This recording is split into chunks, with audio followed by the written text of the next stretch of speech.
மன்னார் நீதிவான் நீதிமன்றத்துக்கு முன்பாக இன்று வியாழக்கிழமை காலை இடம்பெற்ற துப்பாக்கிச் சூட்டில் இருவர் உயிரிழந்ததுடன் மேலும் இருவர் படுகாயமடைந்துள்ளனர். மன்னார் நீதிவான் நீதிமன்றத்துக்கு அருகில் மோட்டார் சைக்கிளில் சென்ற இனம் தெரியாத இருவரால் இந்த துப்பாக்கிச் சூடு மேற்கொள்ளப்பட்டுள்ளதாக போலீசார் தெரிவித்தனர்.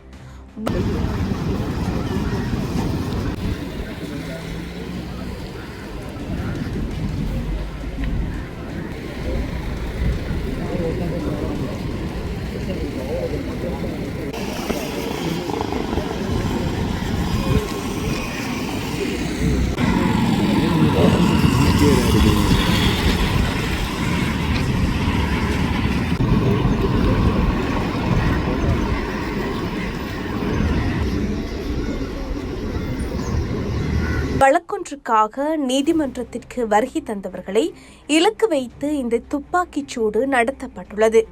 இதன்போது 3 ஆண்கள் மற்றும் ஒரு பெண் உள்ளிட்ட 4 படுகாயமடைந்த நிலையில் வைத்தியசாலைக்கு கொண்டு செல்லப்பட்டனர். இதன்போது வைத்தியசாலைக்கு கொண்டு செல்லும் வழியில் படுகாயமடைந்த 2 ஆண்கள் உயிரிழந்துள்ளனர்.